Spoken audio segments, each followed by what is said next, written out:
같이 누가복음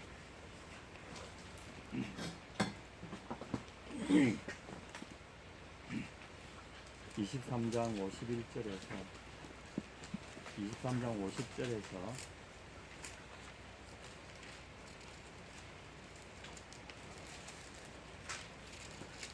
24장 12절까지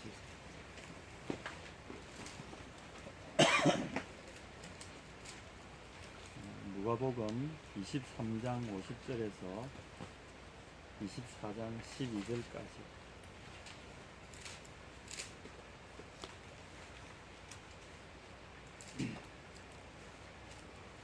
찾으셨습니까? 네, 그러면 한 목소리로 읽겠습니다. 시작. 공예로 선하고 옳은 요셉이라 하는 사람이 있으니 그들의 일과 행사에 찬성하지 아니하니라. 그는 유대인 동네 아리마대 사람이요 하나님 나라를 기다리는 자라니 그가 유다들에게 가서 예수 시체를 달라하여 이를 내려 세마포로 싸고 아직 사람은 장사한 일이 없는 바위에 반 묻은 물에 넣어두니 이날은 주일이요 안식일이 거의 되었더라. 갈릴리에서 예수와 함께 온 여자들이 이를 쫓아 그 무덤과 그의 시체를 어떻게 둔 것을 보고 돌아가 향과 향유를 예비하더라. 계명을 따라 안식일에 쉬더라. 안식 후 첫날 새벽에 여자들이 예비한 향품을 가지고 무덤에 갔어 돌에 무덤에 올려 옮겨진 것을 보고 들어가니 주 예수 시체가 보이지 아니하더라. 이를 인하여 거심할 때에 문득 찬란한 옷을 입은 두 사람이 곁에 섰는지라. 여자들이 배워 얼굴을 땅에 대니 두 사람이 이르되 어찌하여 산자를 죽은 자 가운데서 찾느냐. 여기 계시지 않고 살아나셨느니라. 갈릴리에 계실 때에 너희가 어떻게 말씀한 것을 기억하라. 이르시기를 인자가 죄인의 손에 넘겨져 십자가에 못 박히고 제3일에 다시 살아나야 하라 하셨느냐.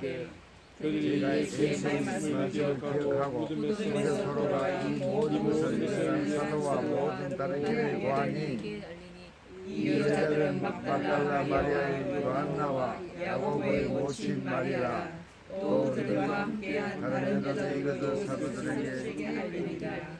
사도들은 그들의 말이 허탄한 듯이 들려 믿지 아니하나 베드로는 일어나 무덤에 달려가서 불로 들어가 보니 세마포만 보이는지라. 그의 입을 물기 집으로 돌아다니니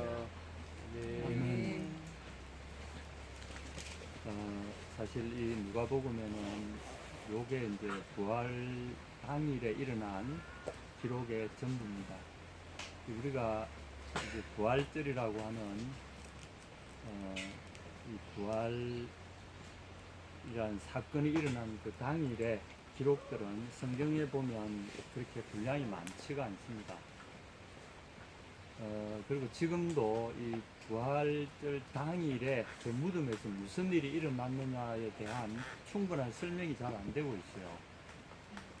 그만큼 이 성경 그게 기사가 짧을 뿐 아니라 또 그 기사를 좀 오인하거나 오역을 한 성경들이 대부분이기 때문에 안타깝게도 부활절 날 무덤이 비어 있다. 이게 도대체 그러면 어떤 식으로 비어 있는지 예수의 시체가 보이지 않더라고는 이런 기록들 구체적으로 무슨 일이 일어난지를 설명하라 그러면 잘 못합니다. 그냥 대부분의 분들 보면 그냥 예수님 일어나셨다 사셨네 뭐 그리고 노래 한번 부르고 부활절 지나면 또 잊어버리고 이런 식이죠. 근데 이 부활절 기록은 왜 이렇게 짤막하게 돼 있냐면 그 이후에 일어난 일들이 부활절을 기점으로 일어난 일들이 엄청난 변화를 가져왔어요. 완전히 달라졌어요. 그 사람들에게 있어서 이 부활이라는 사실을 어떤 증명한다든지 하는 게 별 의미가 없어요. 그건 어떤 사실로 확고하게 인식되어졌기 때문에 기록할 필요성도 세밀하게 설명할 필요성도 별로 느끼지 못할 정도로 너무나 그는 일반화됐고 확고하게 사람들에게 받아들여졌기 때문이기도 한, 그러니까 좀 역설이죠.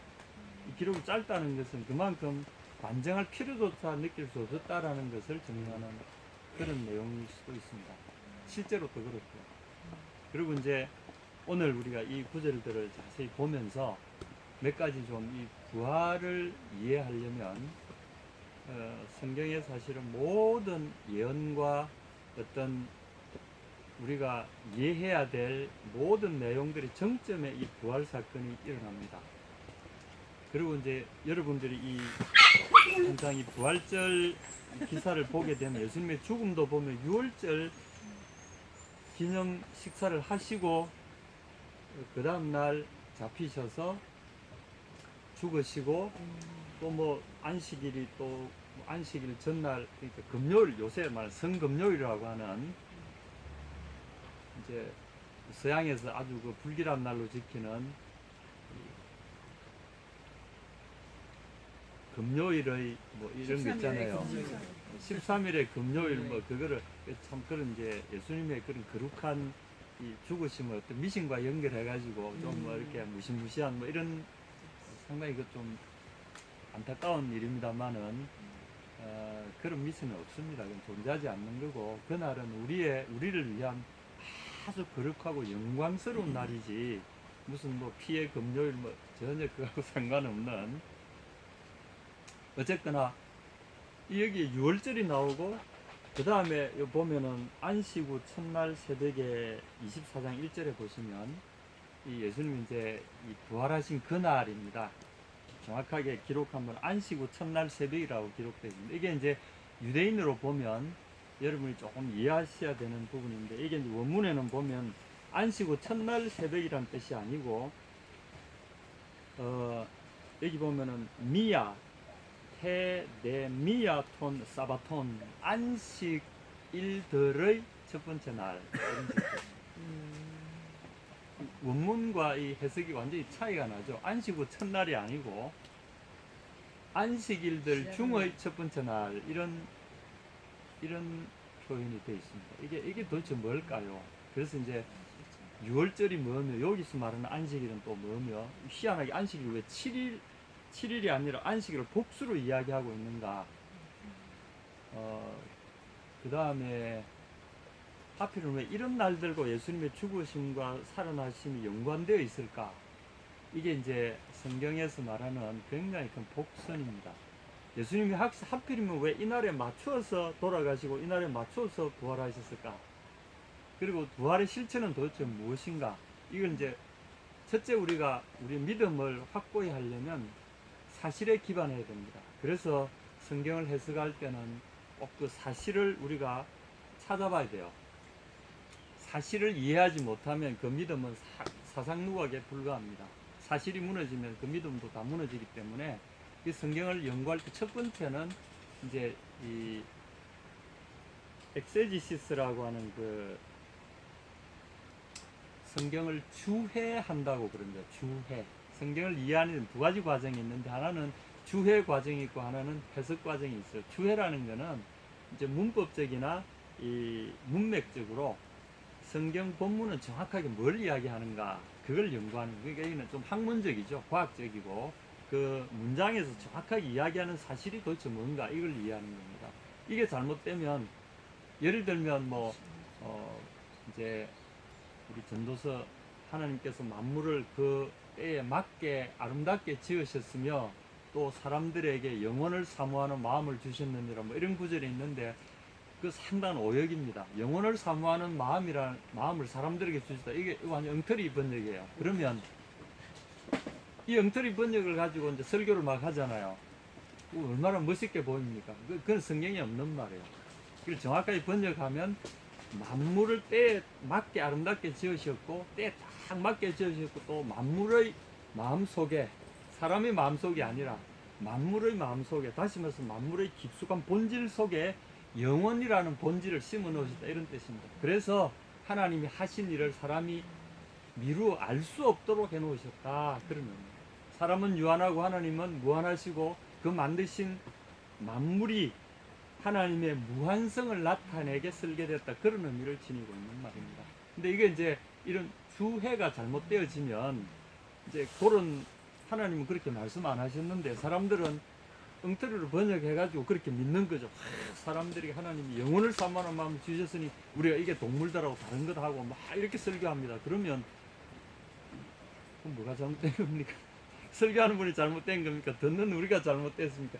해석이 잘못될 때, 주해가 잘못될 때, 번역이 잘못될 때 심각한 문제를 낳는 겁니다. 그래서 부활절에 대한 믿음도, 부활에 대한 믿음도 똑같은 과정을 우리가 이제 거쳐야 됩니다. 오늘 그래서 몇 가지 제가 이 본문을 이해하기 전에 왜 그러면 안식일들 중의 첫날이라고 표현했을까, 예수님의 그 부활을. 그래서 이스라엘의 3대 절기는 우리 출애굽기 23장 15절 16절에 보면 이스라엘의 그 계절에 따라서 하나님께 감사제를 드리는 세 가지 중요한 절기를 이야기해 놓고 있습니다. 첫 번째는 보면 이제 하미쪼, 이거는 이제 그 명절이란 뜻입니다. 거룩한 절기. 이 빙빙 둘러서 춤을 추면서 어떤 특별한 날을 기념한다, 축제라는 의미를 갖고 있습니다. 영어로 feast라 그러죠. 함미쪼.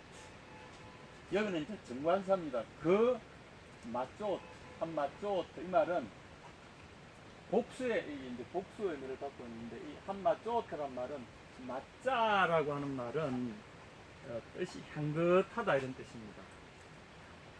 향긋하다. 왜 향긋하냐면 곡식을 빻아서 가루로 만들어 가지고 밀가루나 보리가루, 가루로 이렇게 해가지고 반죽을 해 놓으면 거기에다가 이제 뭐 누룩이라든가 발효제를 넣으면 나중에 어떻게 됩니까? 맛이 시큼해지죠.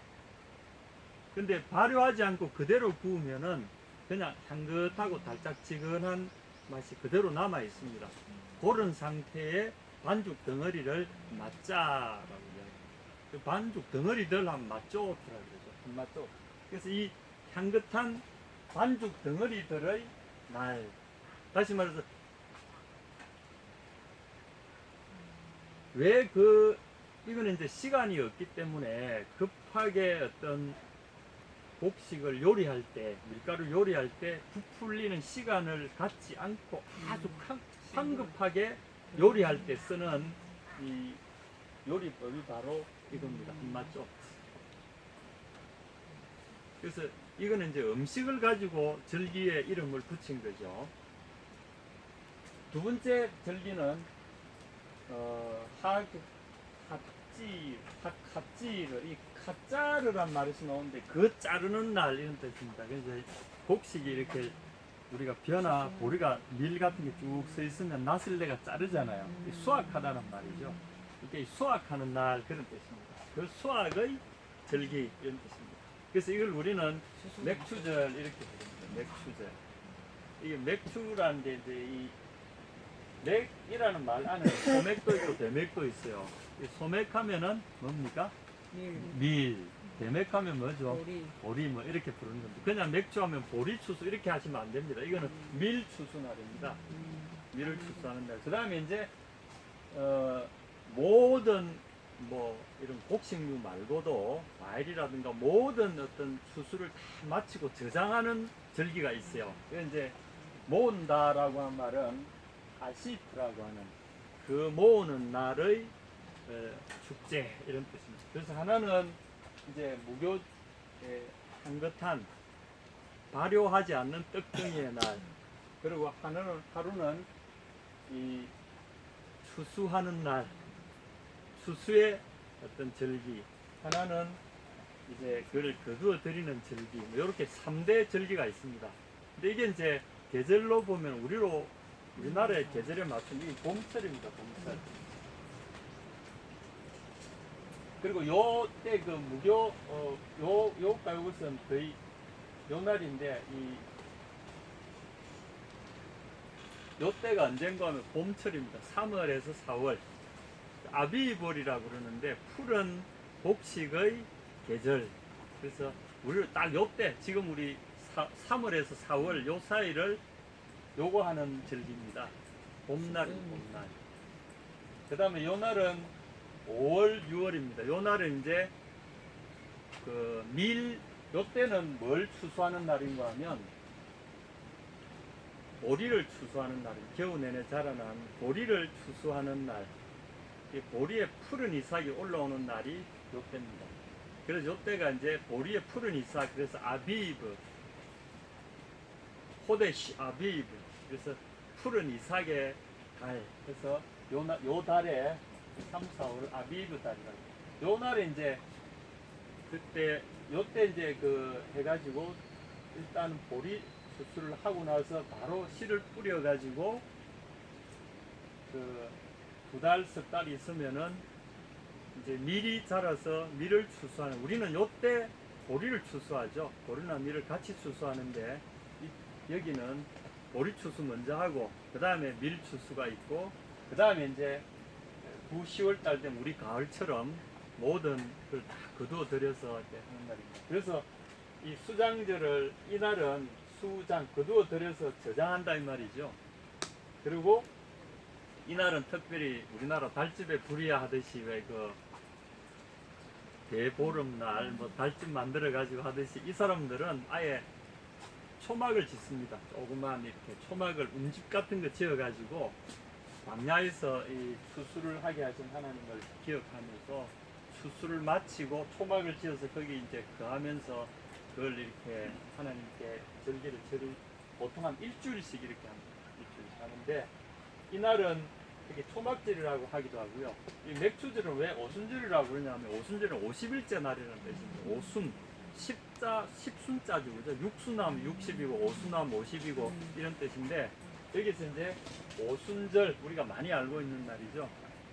이 오순절, 펜테코스타, 펜테 오잖아요. 50 코스타 50일째 되는 날 이런 뜻입니다. 이제 요즘 오순절 교회 하는 그 교회에서 쓰는 말입니다. 왜 그런가 하면 이날은 또는 7절 이렇게 부르기도 해요. 7의 7번. 그래서 언제부터 하냐면 요 날부터, 요 날 딱 지나고 나서 그 다음 날부터 첫 보리 수확 딱 하고 나서부터 49일 지나고 50일째 되는 날, 그때는 또 밀을 수확하기 때문에 요 날을 맥추절, 그래서 오순절 요렇게 부릅니다. 요런 어떤 그게 있는데 오늘은 요 날을 주목해야 된다. 1번 한마짤, 한마쪼트, 요 날을 주목합니다. 그래서 오늘 이 예수님의 부활과 관련된 이 날은 24장 1절에 나온 안식 후 첫날 새벽에 여자들이 그 향품, 예비한 향품을 가지고 가서 56절에 보시게 되면 돌아가 향품과 향유를 예비하더라. 계명을 쫓아 안식일을 쉬더라. 이 안식일은 무슨 날인가 하면 제가 이걸 좀 설명을 드려야 되겠습니다. 요거 말고 우리가 이제 잘 아는 이게 이제 이스라엘 3대 절기입니다. 이스라엘 민족이 계절 따라서 쭉 즐기는 3대 절기인데 요것과 관련된 굉장히 중요한 사건들이 있기 때문에 그 다음에 요 날하고 관련된 것 중에 하나가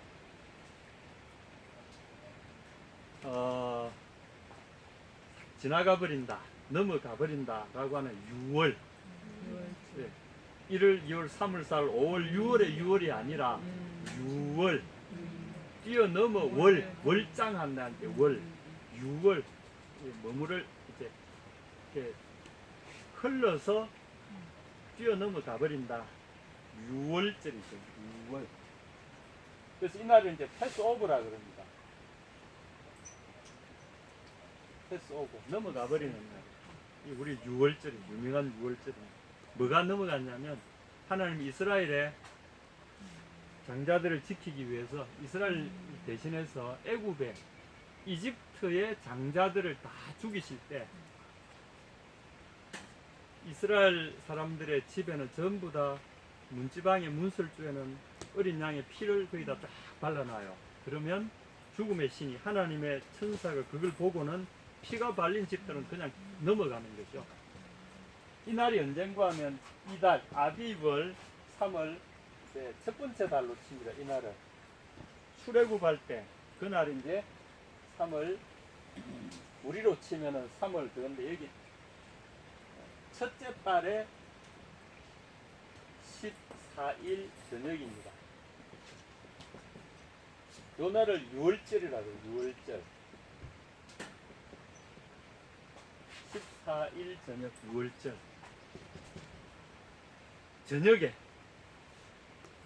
저녁에 모여서 뭘 합니까? 이달 10일 날 양을 한 마리 딱 그 식구 숫자대로 먹을 양을 딱 준비합니다. 특히 어린 양. 그래가지고 4일 동안 집에서 이렇게 같이 뛰어놀고 관리를 해요. 집안에서 키워요. 그러다가 이날 딱 때가 저녁 되면은 이 양을 잡습니다. 잡아서 뼈를 부러뜨리지 않고 고기를 다 구워 먹습니다. 피는 내가지고 지금 문설주에, 왜냐면 14일 저녁에 이 사람들이 15일 날 14일 지나고나 15일 새벽에 출발해야 돼요. 출발. 어디로? 이집트를 떠나서 새로운 하나님이 약속하신 땅으로 출발해야 됩니다. 그날 저녁에 이걸 먹습니다. 저녁에 양을 죽여서 피를 문설주에 발라서 하나님의 신이 이스라엘 집에 들어와서 죽이지 못하도록 방음막을 치고 그 고기는 집안에서 식사로 먹는 날입니다. 이 날이 6월절이죠. 예수님이 돌아가시기 전에 지키셨던 것이 바로 이 6월절입니다. 최후의 만찬을 예수님은 나와 내 제자들이 6월절 먹을 장소가 어디 있느냐라고 예수님이 말씀하시잖아요. 그리고 미리 이야기를 해가지고 6월절을 먹을, 그래서 패스오브란 말은 이 절기, 이 날을 가리키는 말이기도 하고, 동시에 이날 먹는 어린 양, 고기, 그것을 가리켜서 6월절이라고도 패스오버 이렇게 이야기하기도 합니다. 어쨌거나 간에 그러고 나서 출발할 때 그 다음날 15일 날은 출발의 날입니다. 출발의 날 뭐 하는 거 하면 이걸 먹습니다. 한마치. 이날 먹을 때 6월절 어린 양과 함께 떡을 먹는데 시간이 없기 때문에 부풀리지 않은 반죽으로 만든 향긋한 떡을 같이 이게 이제 무교떡이죠. 그러니까 발효 누룩이라든지 발효 요소가 들어가지 않은 그대로 떡과 함께 이 어린 양 이걸 같이 먹어요. 그리고 그 다음 날은 이제 그 다음 날 15일부터 21일까지는 어떤 날이고, 이 날은 사실은 이스라엘이 출발한 날입니다. 새벽에 출발한 날이죠. 그래서 이제 출애굽이 시작된 날이 바로 이 날입니다. 그렇게 해서 이 7일간을 이스라엘은 이제 거룩한 날 절기로 지키는데, 이걸 이제 무교절, 바로 여기 말하는 무교절, 여기 참 맞죠? 복수로 된 쪽이죠. 무교 떡들의 날, 떡들의 절기라고 하는데, 이때가 이제 뭔가 하면 7일간 지키는 그 날들입니다. 그래서 이 14일 저녁 지나면 이날은 이제 안식일로 지키고, 이날도 안식일로 지켜요. 15, 16, 17, 18, 19, 20, 21일. 요 날부터 요 날까지 7일째 되잖아요. 그래서 요 날을 안식일로 지키고, 요 날 안식일로 지킵니다. 요 날은 이제 무교절이라고 부르고, 무교절, 요때 이제 안식일. 예수님 언제 돌아가셨습니까? 6월절 저녁에 어린 양이 잡혀 죽는 그날 예수님이 돌아가셨잖아요. 그게 13일의 금요일로 알려진 주님이 돌아가신 날입니다. 그래서 희한하게 예수님은 당신이 어린 양이 잡혀 죽는 그날에 당신의 죽음이 이루어졌다는 거죠. 신기하지 않습니까? 그러고 나서 그 다음 날이 무슨 날입니까? 안식일이죠. 그 여인들이 안식일에는 쉬었다는 거죠. 그러고 나서 16일이 무슨 날입니까? 16일은 이스라엘 7대 절기 중에 하나인데, 이거는 초실절이라 그럽니다. 첫 번째 열매를 거두는 날. 그래서 이 날로부터 시작해서 이제 7주간 49일 계산해가지고 그 다음날 50일 딱 되는 날이 바로 여기에 오순절이 되는 거죠. 그날 뭐 이런 구조를 갖고 있습니다. 이스라엘 절기에. 그래서 요날 초실절 안식일치는 돌아가시고 나서 안식일을 쉬더라. 안식일을 쉬고 무교절 안식일이 시작되는 주간이죠. 그 주간의 첫날이죠. 이 날이. 그래서 이날 여기서부터 15일부터 이까지는 전부 다 안식 주간입니다. 그래서 이제 사바톤에서 안식일들이라고 말하는 24장 1절에 보면 미아톤 사바톤이라고 할 때 무교절 축제 7일간의 첫 번째 날이라는 뜻입니다. 16일 날. 그래서 이 초실절이라고 불리기도 하고 이날 첫 번째 보리 싹을 보리 그 수확물을 배 가지고 하나님께 드리는 그런 첫 번째 수확하는 날, 그 첫 열매를 드리는 날 예수님이 부활하신 거죠. 이게 의미가 있지 않습니까? 그래서 주님이 그냥 돌아가신 것 같은데 보면 구약에 있는 이런 절기의 예언이 예수님의 죽으심과 사심의 중요한 어떤 해석의 근거가 되고 있는 거죠. 이건 하나님이 디자인하신 거예요. 우리가 그냥 보면 이게 뭔 말인지 잘 모르는데 뭐 좀 이상한데 이런 의미를 알고 여러분이 주님의 죽으심과 살아나심이 어떤 관계가 있는지를 이해하시면 도움이 될 겁니다. 그래서 이것은 하나님 오랫동안 준비하시고 계획하셨다는 것을 알 수가 있는 장면들이죠. 바로 이 초실절 날 아침에 그래서 이제 요나가 그 고레 속에서 사흘 있었다 그랬잖아요. 그죠? 사흘째 되는 날, 첫째와 둘째는 나의 길을 가다가 3일째 내가 완전하여 치리라. 첫째와 둘째 3일째 완전하여 치리라. 이날 주님이 뭔가 하시겠다고 강하게 이야기하신 거죠. 그래서 바로 이날에 대해서 오늘 우리가 성경을 좀 살펴보고자 합니다.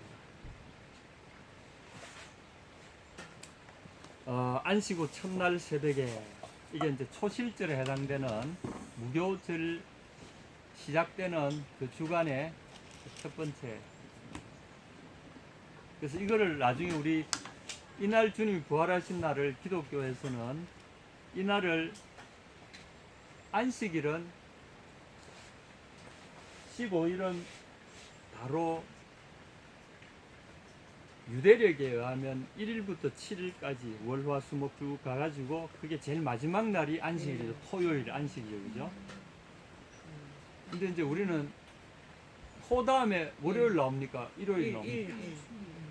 요새 이제 토요일, 일요일 이거는 이제 저기 태양력에 따른 거지만 원래 제 7일인데 일요일은 제 1일이죠. 그죠?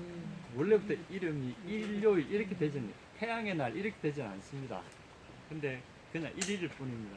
첫 번째 날. 말하자면 우리는 초실절, 첫 열매의 날 이런 뜻이 더 정확하다고 봅니다.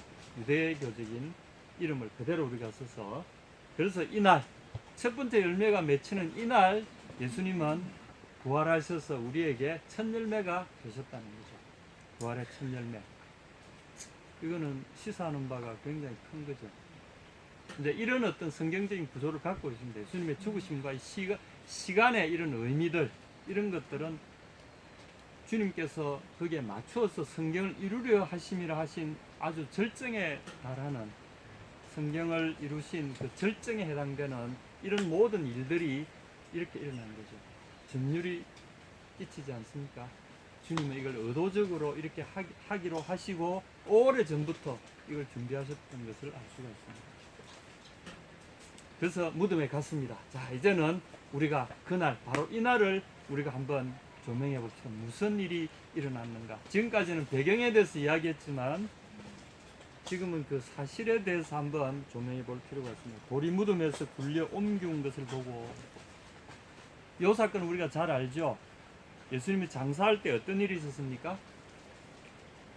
유대인들은 우리처럼 이렇게 흙을 파가지고 이렇게 하는 게 아니라 바위를 쪼아가지고 바위 안에 어떤 공간을 만들어냅니다. 그리고 사람들이 몇 명 들어갈 수 있을 정도의 꽤 넓은 공간을 만들어냅니다. 그리고 그 공간 안에 사람의 시신을 이렇게 눕혀놓고 바깥에서 이제 돌문을 둥근 큰 어떤 연자맷돌 같은 거 있죠. 이렇게 빙 돌리는 거. 그걸 이렇게 굴려가지고 막았습니다. 그 이제 레일 같은 홈을 딱 파가지고 우리가 둥근 연자맷돌 같은 걸로 해서 굴려가지고 이렇게 그래서 레일을 따라서 열기도 하고 닫기도 하고 이렇게 되는 거죠. 그러다가 큰 돌을 굴려가지고 딱 막아버립니다. 그리고 그날 좀 이상한 소문이 들린다 해가지고 유대인 지도자들이 자기들이 예수님을 모함해서 죽여놨으니까 그런데 예수님이 말씀하실 때 내가 사흘째 살아나리라 하신 말씀 자기도 듣긴 들었거든. 찜찜한 거야. 설마 그럴 리는 없겠지만 혹시 그래가지고 찜찜한 마음에 그 예수님의 사형을 집행한 빌라도에게 가서 저걸 좀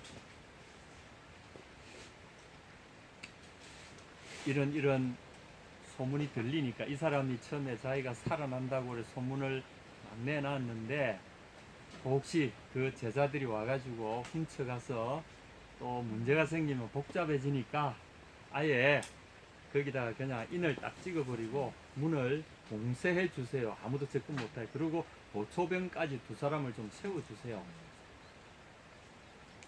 그 빌라도 그래 하라고 그랬어요. 왜냐하면 시끄러운 게 싫으니까 했어요. 그런데 그날 가보니까 돌이 묻으면서 굴려 옮겨가 버렸어요. 그 보초들은 어디 갔는지 보초들도 없어졌어요. 이 사건은 다른 복음서 마태복음이나 요한복음에 비교적 자세히 기록이 되어 있습니다.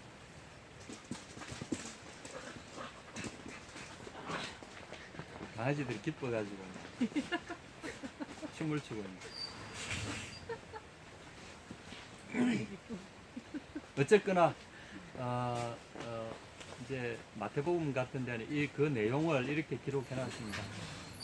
유대인 지도자들이 그 뒤에서 이걸 이제 보초까지 세우도록 빌라도에게 했는데 나중에 이 사건이 일어나니까 이 사건 이후에 부활 사건 이후에 또 이제 뒤에서 그 병사들이 겁이 나가지고 유대인 지도자들을 찾아왔습니다. 왜냐하면 로마 병사들은 자기가 지키는 대상이 사형수인데 사형수가 없어졌다. 그럼 그 사람 사형받아야 돼요.